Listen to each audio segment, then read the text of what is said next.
Hello and welcome along to the penultimate day of this FM18 story, The Head Coach with me, Daniel. It's season 6, episode 6, and depending on how today goes, we could only have one more episode left after this.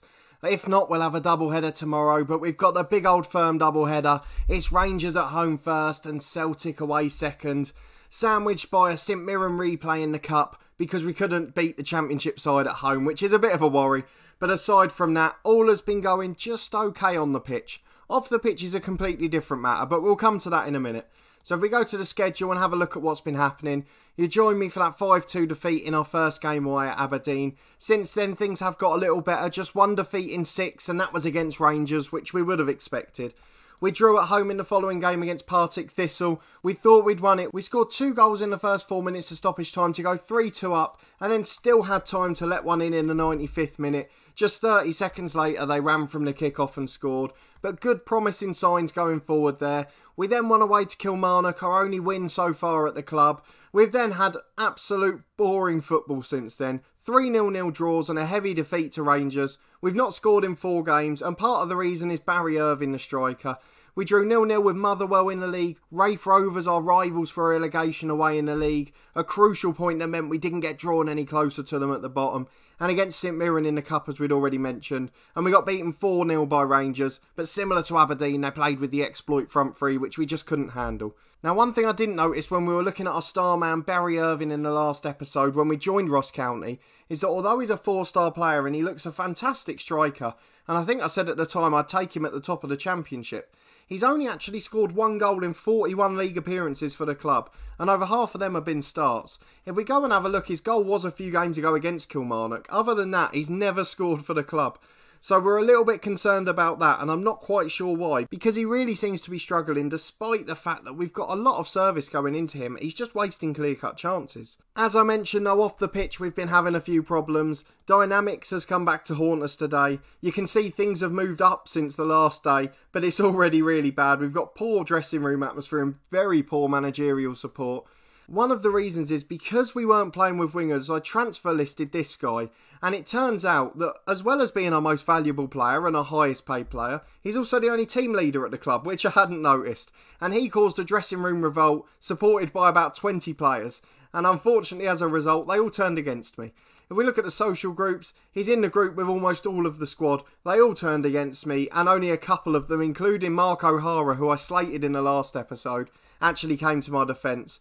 Happiness isn't looking particularly good. As you can see, a publicly unhappy player who's got an extremely poor morale and is transfer listed is not going to go down well. And most of the rest are struggling a bit despite me trying to talk to them individually and help them out. You can see there's a few key support icons for Hakib, and unfortunately it looks like that's going to have a bit of an effect on this season so far. Marcus Fraser, another one of the influential players, he requested to move on for a new challenge, so he looks to be on his way soon. And unfortunately we haven't got any wage budget to replace them, so it's only going to be a couple of free loan signings, and that's only if our director of football finds them. We have got one that's come in so far in this window. If we go and have a quick look at him, it's a loan signing from Wolves, Taylor Townsend, who's a 21-year-old midfielder, 3.5-star ability, 4.5-star potential. Good pass through the ball, doesn't really fit into our sort of dynamic box-to-box play, but will help us control possession in the middle. He has been covering in the number 10 recently because Eze, one of our key players, has been injured. But he should be back today, so hopefully we'll be back to form then. If he's not back today, he's definitely back for the next one. We've signed a couple of other youngsters who are pointless and a couple of others who have gone out of the club as well. All of that means if we go back to the home screen, you can see the league table. We're 3 points clear of Raith Rovers now. That's the most important bit. That's our objective for the season. But we're now within 4 points of Kilmarnock because we did beat them and they've only picked up 1 point since. Remarkably at home to Celtic. So there's plenty of challenges to come, but we've got Rangers today, which is going to be one of them. If they play with their front three as they did in the last game, we're in big trouble. We've got a bit of a strange 11 out today, but you have to bear with us for it. Barry Irvine's got a knock up front. Eze's not quite fit, so we've got to wait one more game for him. O'Hara's got a knock as well. And obviously, as we mentioned, Fraser's on his way out the club. So there's not much to choose from just yet. We've got Luke Southwood in goal, Hayden White who's coming at right back for O'Halloran, who carried on his woeful form from that first game where he gave away a penalty and cost us another goal. He's been absolutely terrible for 2 or 3 games and then I just gave up with him and played White. Ken Lock's in at left back with Meekins and Willis in the middle, who seem to have formed a fairly decent partnership. Don't forget, although we haven't scored for 4 games, we haven't conceded in 3 of them either. We've got Cole back in the holding role, who's been an absolute rock for us so far. The dynamic O'Sullivan and Murdoch in the middle, with Taylor Townsend covering in the number 10. Behind Ewan Henderson today, alongside Craig Lowell, who moves into his preferred advanced forward position with Irving out injured. Lowell, unlike Irving, has been very good this season. 9 goals, 6 of them in the league, and he's developing quite nicely, so we've got to hope we can keep hold of him. He's got a contract here for 3 years, so even once we're done this season, he'll be a great player for the club in the future. But let's get straight into the game, and hopefully we can pull off a result. Okay, we've got some early luck. Rangers have gone back to a 4-4-2 away from home. None of that 3-4-3 or 4-3-3 nonsense they had before. You can see even when we're just sending the most basic messages in the team talk, some of the players are turning against us now. Unfortunately, both Lowell and Irving were very much against us and supporting Hakib, the winger, so he's caused a bit of trouble for us. Almost all of the first 11, the 2 centre-halves as well, they've both supported him. I've only got the support now, I think, of the actual club captain and Luke Southwood, the keeper, out of the starting 11, and a couple of the loan signings who aren't involved. We've got the early possession here, which is quite promising. O'Sullivan knocks it up to the striker, and as soon as I said that, the ball was given away, and the highlight ends. Cole back with a free kick 20 yards out, on the edge of the D, puts it high and wide. It's not very pretty, to be honest. And unfortunately, we haven't made the most of the first shot of the game. A corner for Rangers now, which Murdoch clears away, and he's going to get to his own clearance. Goes big and long up the pitch, despite our control possession mentality. I'm not quite sure where that's come from, but Doherty's got it in the middle for them. We're back at home, so we've got the usual stadium problem. It's been quite nice at some of the bigger grounds this season, or in the last few games, where we've been able to see the whole pitch because we haven't had a low terrace of corrugated iron in the way. It's Rangers coming forward again now down the left with Aarons, who's a quick, athletic young player. Into Kai. Meekins with the challenge, and he's blocked the second one, and Willis clears away for a throw into Rangers. Nearly 20 minutes in, there's another corner for Rangers, another free header in the box, but thankfully it's straight to Southwood who saves. We had a warning there to close someone down, which we will. An injury to Henderson, which is a bit of a struggle because we haven't got another player. And what a goal that is. Greg Doherty scores against us. A fantastic strike from 25 yards, and we've done quite well so far, but you can't legislate for great strikes like that which go in the bottom corner. And with a quarter of the game gone, we're 1-0 down at home to Rangers. We've got a throw in on the right. White finds O'Sullivan into Murdoch 30 yards out. Goes for the speculative effort himself, but unfortunately his is nowhere near as good as Doherty's, and it stays 1-0, and now it's Rangers on the attack. We've won it back with Murdoch to Townsend, bringing it forward well. Finds O'Sullivan on halfway. Can he get it wide? He can't. He goes back inside to Murdoch. Townsend bringing it forward to Lowell. Lowell's got to create something here, one of our better players. He's forced it to Murdoch, who shoots again, and again it's much poorer than Doherty, and it's out for a goal kick. Cole back with a free kick in now. We're starting to get chances, which is a good sign, but it's headed away, and now Doherty's on the counter, and look at the speed of them surging forward. They've got 5 on 3 now. Shearing's got it into the middle. It's headed in. It's 2-0, and we just cannot cope with these sides on the counter attack. They just ran through us so easily, and we've got to be a bit concerned about that. I know realistically these 2 games aren't going to determine our season. We're not going to expect to get points against them, but it would have been nice for it to be close, especially as this is our first home league game in about 5. Another one into the box. Their header's free, it's knocked down, and the man who we were asked to close down earlier scored. It's 3-0 to Rangers, and it seems like we're just doing heavy defeats on camera at the minute with Ross County. I know we're picking the 3 biggest teams in the league in reputation, I guess, in the last few years, but unfortunately it's not working out well for us. Hibs are up in second at the minute, so I'll avoid that for my next game. Hopefully if it's towards the end of the season, we'll have one of the teams who are in the bottom half after the split. But there are still some big names in there, such as Hearts and Motherwell at the minute. But coming up to the stroke of half-time, we've just got to hold on for 3-0. It is half-time, we are 3-0 down. You can see, despite not having shots on target, we've been fairly even for shots and we've had more possession. It's just that they've been so much more clinical in front of goal, and we've just not been able to take advantage. Henderson's been appalling, the sub-striker, and Lowell's had no service because of that. Aarons goes straight from the kickoff down the left for Rangers and wins a corner. Now Meekins has picked up a knock. It's all going wrong here. We'll bring on Aldred, the club captain. He's even slower, and that won't help us at all. But with 50 minutes gone, I think the result is very much past us at this point. Lowell's got the ball on the left. He's lost out by the looks of things. Magga with a long ball over the top. Aldrid's going to get rid of it. He goes back to the keeper. And to be honest, time wasting's a pretty good tactic at this point. Again, I go back to those San Marino challenges a few years ago. They're the sort of saves we want to look at for these for inspiration. Just holding on for a 3 or 4-0 defeat is what we need. Not knocking the confidence too much with a 6 or 7 against big sides. And then we hopefully get a chance against those ones around us. And if we can keep getting a point a game from them, we should be alright. Lowell's put it through to Henderson. It was via a slide tackle. I don't think he can take all the credit. But Henderson puts it in. And we had a message before this game about a barren goal strike for him. So getting one on the board will be great for him. But they're straightforward again and hit the bar from a corner. But hopefully we can start to get our strikers in form. And at least we finally got a goal after 4 games without one. Racket down to Maga on the right. They're absolutely murdering us there. Aldridge tries to clear it and hits it straight at Kai. And that's gone into the back of the net. I think that's his second. He set one up as well. So things are looking pretty good for him. But we cannot handle them on the break. They're so quick. Lowell coming down on the left-hand side now. Ball into Henderson, who shoots again. And I tell you what, Henderson and Lowell are looking good here. And maybe Irving will need a break from the team, even when he is fit. Those two have given me a bit of hope today. And it's 4-2, remarkably. At least we're getting exciting games on the channel here. We had a few at Coleraine towards the end where we were holding on in European ties for 1-0s and 2-0s. But to get a 5-2 and now a 4-2 would be good.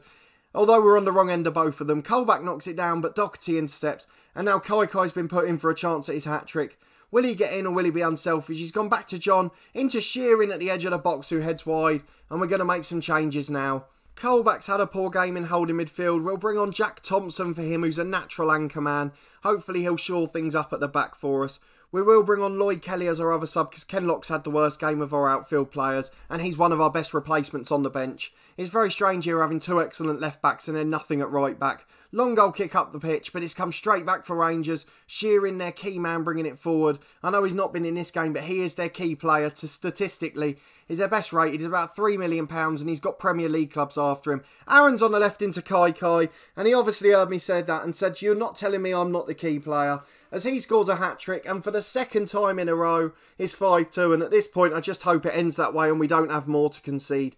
We're bringing it forward with Murdoch who shoots, but it's blocked. Murdoch again to O'Sullivan, and we keep going, to be fair. Townsend finds Lowell, goes for the top corner, but is saved by the keeper, and it's still 5-2. Just 5 minutes to go. We've got a throw in on the left. Aldridge bricks it up. Hopefully he can clear it a bit more successfully this time, but he can't. He gives it straight away, and it's in the box to Kovac, the sub, and Southwood makes a good save. He didn't know he was offside. Remarkably, there's been absolutely no clear-cut chances in this match. We've not had any and Rangers haven't had any. And it's 5-2. I mean, we can count ourselves a bit unlucky in that regard. They crossed for Kovac, and now they finally have had a clear-cut chance and scored it. And it's 6-2. A remarkable game considering we haven't scored or conceded any off camera. And now we've suddenly come along with this. A disappointing defeat, but it's very much expected against a good side. We're going to tell them it was disappointing and we'll come back and see what they've said about the game, but I can't imagine it's going to be particularly pretty. But I've never seen a game with just one clear-cut chance that's finished with 8 goals. Wraith is still down there behind us. It was our game in hand, so that's not too bad. The hat-trick from Kai was the key factor with no clear-cut chances. Meekins has picked up a knock. This will be important. You saw how Aldridge was when he came on. 2 to 3 weeks with concussion, so he'll miss the Celtic game and the Cup game, but hopefully he'll be back after that. Henderson ends his goal drought. We mentioned that in the game. He'd gone 12 frustrating matches without a goal, and now he's got 2, so hopefully that'll get him back in form. And we'll deal with the press conference, and we'll be back in a second after the Cup tie for that big second Old Firm game against Celtic. Right, we're back for this second Old Firm clash against Celtic. This one's going to be a lot tougher. They're already 9 points clear of Rangers and with a game in hand. But we've got a few things to mention since the last game. We played that Cup game in between the replay and we've got a bit of confidence. Just our second win since we joined the club. Lowell with another goal. Colback and O'Hara scored 2. We were absolutely excellent. It was our most complete performance so far. And you'll also maybe see a new name in there which you don't recognise. So we'll go and have a look at the transfers. We had the most disappointing deadline day you could imagine. Barry Irving, our young striker with so much potential but so little ability on the pitch and such bad form. He was offered by Arsenal £3.5 million rising to, up front at least £1.5 million, 40% sell-on clause, and to arrange a friendly and most importantly loan him back for the season. Barry Irving rejected Arsenal. We accepted the offer, we were happy for it. We thought finally our director of football would have a bit of manoeuvring room in the transfer market. But Barry Irving decided he didn't want to go to Arsenal. There were 3 or 4 other Premier League clubs that came in for him, but unfortunately they wouldn't offer more than £500,000 and most of them wouldn't do a sell-on fee either. And none of them would loan him back. So without our director of football signing a striker, we couldn't guarantee that we could let him go.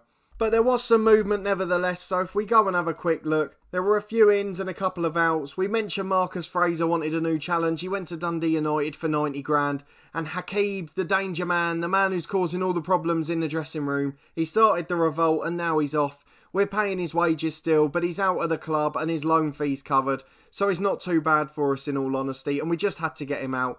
It changes the dynamics of the squad entirely. If we go back now, the dressing room atmosphere is immediately average. There's a couple of other unhappy players, one worried about a new signing, and O'Hara who wanted to leave, but he's happy that we tried to sell him and it's just that a club didn't want him. The managerial support still isn't very good, but it has improved very slightly due to that win. But most importantly, the match cohesion's still improving with this new narrow diamond formation. The 3 signings that came in, we'll start with Collier at the ends because he's the most disappointing. He came in on loan from West Ham and it seems pretty clear that our director of football was worried about the centre of midfield. He came in, he's 3-star ability, 5-star potential, he looks a good enough player, but the day after he came in he broke down with tendonitis in his knee and he's out for nearly 2 months, so we won't be seeing much of him. The second one was Gardner McBride on loan from Rangers, not quite as good, 2.5-star ability, 5-star potential, temperamental personality which isn't good, and at 17 years of age it's good for us to have him in the squad if nothing else. So a decent signing. And finally the main man, Sean Clare, we signed on a free transfer, £2,000 a week as a first team player. He's a natural number 10, 3.5-star ability at 26 years of age. Played over 100 times for Swindon in the Football League, including a League 2 playoff promotion. And he just looks a very good player all round. He can cover up front, which is something we desperately needed. And he can cover in central midfield. So our director of football looks like he's pulled off an absolute blinder in getting this guy. And he had a very good game and got an assist in that game against St Mirren in the week. And he keeps his place today as Eze's still not quite fit. So let's go and have a look at the lineup for that game. It's not too dissimilar to what we had in the last one. Luke Southwood's in goal. Kenlock and O'Halloran the fullbacks. We've brought O'Halloran back in for White. We've got Willis and Aldred at centre half due to the injury for Meekins.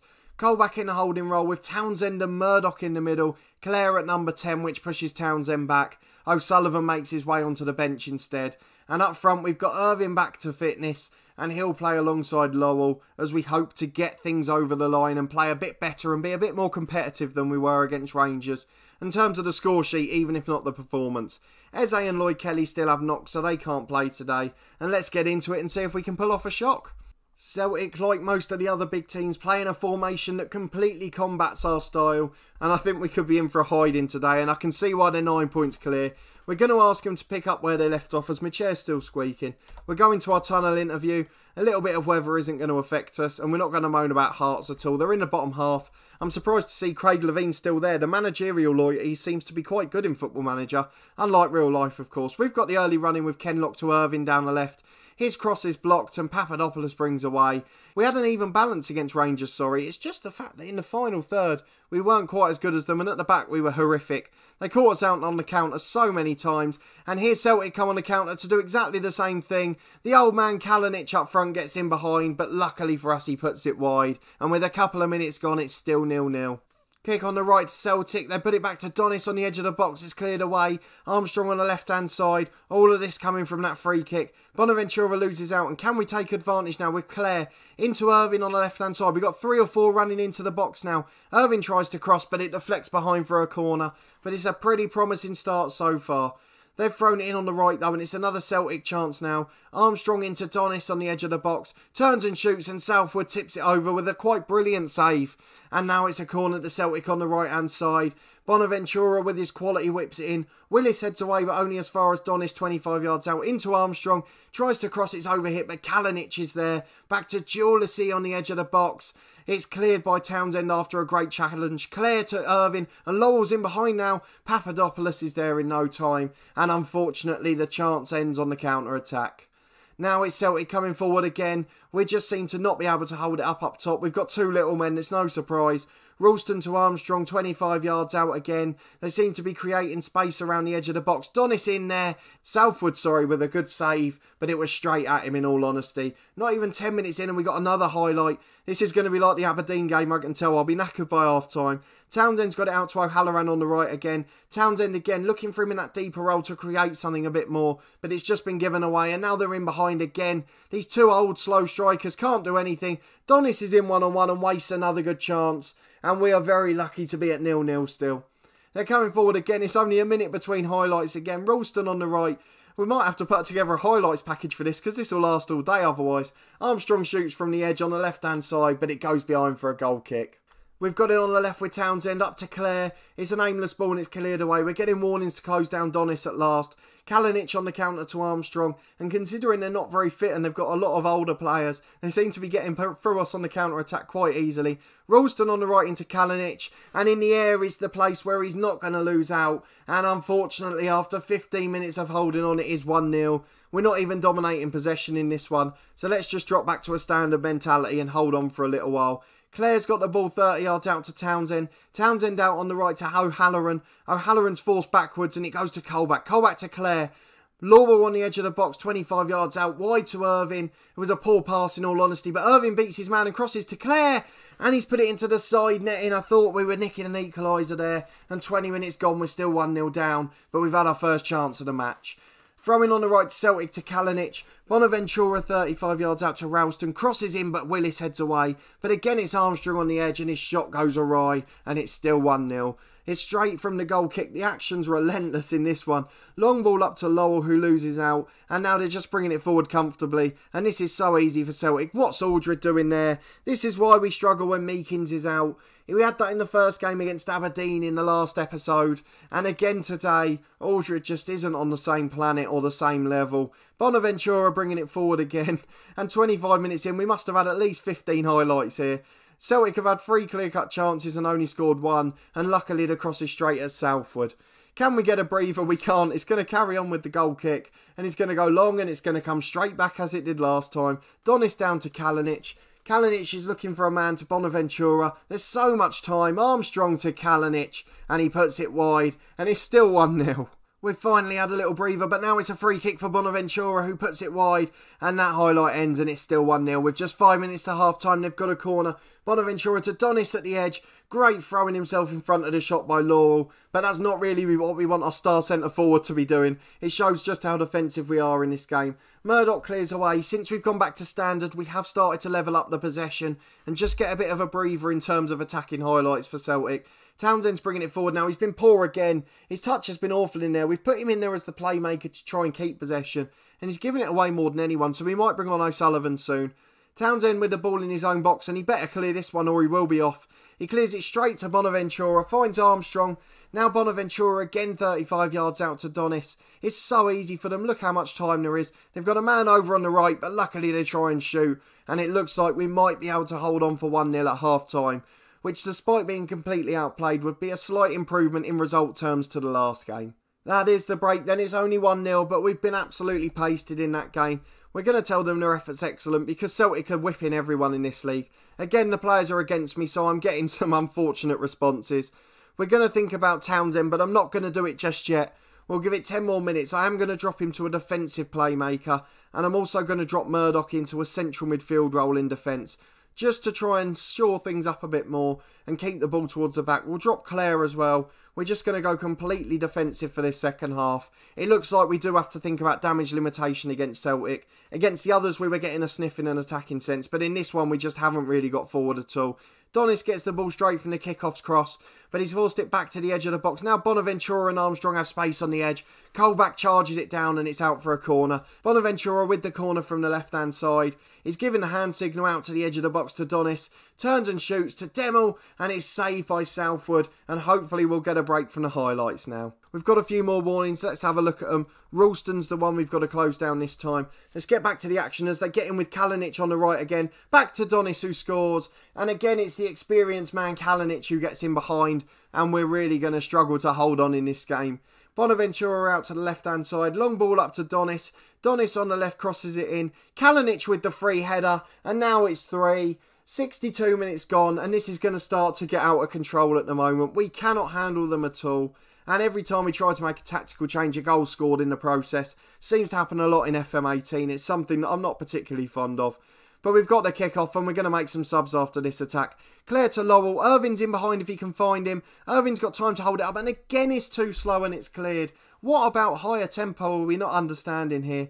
Murdoch tries to get it up to Clare, but it's awful. Bonaventura into Kalinic, who despite his poor pace is in behind again.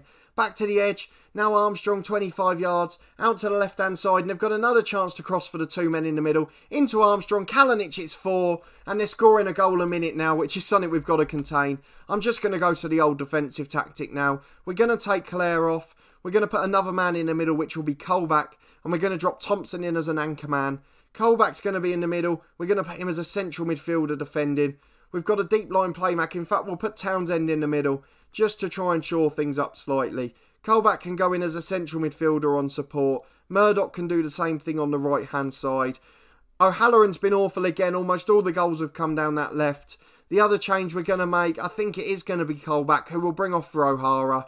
O'Hara can do well in that role as well. We'll just drop them both to defend actually and see if we can just hold out for this score. It's not a particularly nice thing to do, but we're going to go back to completely defensive. We're going to take off this retained possession because it's not working. We're going to try and waste time and we're just going to try and hold on to a respectable score. This is always the worst game of the season in Scotland. Celtic away, they've been so dominant in this game. They're 9 points clear with the game in hand. And Kalinic, the slow, old, dependable target man, has run in behind us 3 times and now gets substituted. And top scorer in the league, Lee Griffiths, comes on instead. Into his 30s now as well, but he's got plenty of talent too. Celtic bringing it forward down the left to Bonaventura. Bonaventura finds Mellin on the left-hand side. Into the edge of the box. They've got a man over on the right again. They're going to find him now. It's Ralston. Into Donis. Donis shoots and Southwood makes a save to keep it at 4. 15 minutes to go. Bonaventura finds Donis on the edge of the box. The shot's blocked, but it's back to Bonaventura. And Southwood has to tip it behind for a corner. O'Hara heads that away, but it's back to Bonaventura on the left. Into the middle where Willis clears. But it's straight to a Celtic shirt every time. They've got the superior fitness, quality and players. And that combination means we're always in trouble. Cross to the back post. Donis shot's blocked by Kenlock, but it's still 4-0. And it's still another corner for Celtic. And there's still 15 minutes left, rather worryingly. The ball's into Papadopoulos. Papadopoulos brings it back to Donis on the edge. Donis into Papadopoulos and Southwood makes another brilliant save. As we go into stoppage time, it looks like Celtic have relented a little bit. They've given us a little bit of a breather. They've stopped attacking quite so much. That was their first shot in 10 minutes. Kenlock blocks the ball. It's cleared away. It's fallen to O'Hara. Now Townsend to Murdoch. If we can nick a goal, it'd be nice. Don't forget, Irvin still only got 1 professional goal in that league game. Irvin gets the ball in the middle of the Celtic half. Finds Lowell. Lowell's got a man out right if he can find him. He goes back to Murdoch. Out to the right back. Hayden White's there. White bringing it forward. He's got no one in front of him. Goes back again to Murdoch. And it looks like we're just seeing out time now. We are down to waste time and be defensive in fairness. But I've taken off retained possession. But Lowell gets it into Irvin. Can we score? Wow. What an awful finish that is. Absolutely appalling from a man that's rated so well. I don't know what's happened to the kid. He's scored 1 professional goal in 45 odd games now. Griffiths puts it just wide, and I don't know why he's been so poor. He's rated pretty similarly to what Griffiths was at 2021, and he's got star potential. Arsenal wanted him, but we just can't find any way to get him out. And that puts it into perspective. We've lost 4-0, and our assistant manager has told us to praise them and tell them they've worked their socks off, which to be fair they have, but the quality, the golfing quality has just shown so much. And it's a 4-0 defeat away to what will be the champion Celtic. And as you can see, our next game's against third place Hibs, so it's not going to get any easier. We'll quickly see what they've said about the game and wrap this up due to the extended highlights. An uninspiring performance in defeat, but what do you expect against a side of that quality? Not much to say really, other than hopefully against some of the weaker teams in the league we can put up better performances. We have been fairly good defensively against the lower teams in the league, so hopefully that will continue as we move on in the season. But that will be all for this episode. If you did enjoy it, please put a thumbs up on the video. Subscribe to the channel for regular content from this story up until tomorrow, followed by our 2 new FM19 stories starting on Saturday. And if you haven't seen what we're doing yet, click on the eye above to check out the plans. A big thanks for watching as always, and we'll see you next time.